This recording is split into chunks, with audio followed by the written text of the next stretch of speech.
Ki khubor ka Batesi TV ka umdi basnyam bat penjaslian Rupa Premium Meghalaya.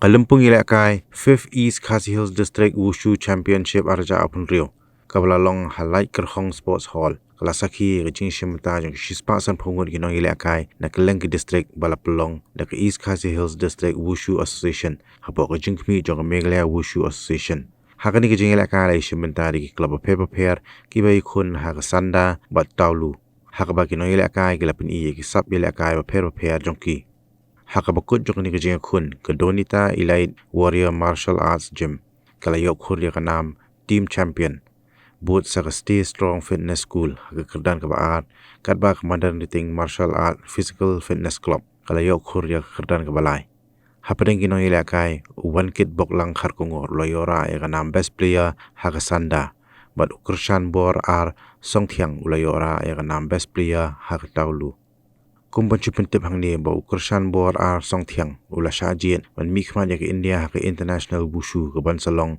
ha Moscow Russia.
Number 16 is Junior Boys, Victor Two.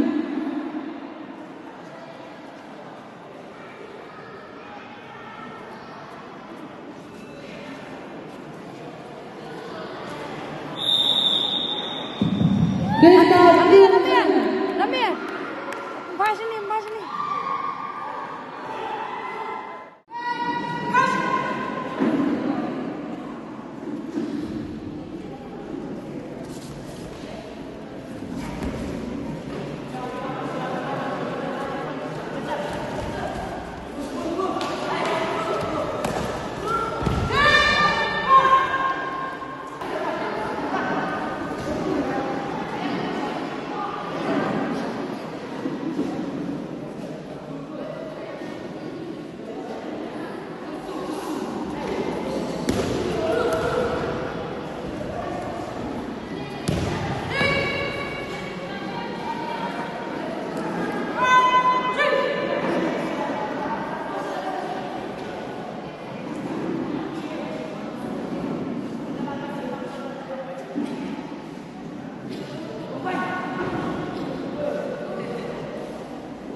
Wani.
Thank you.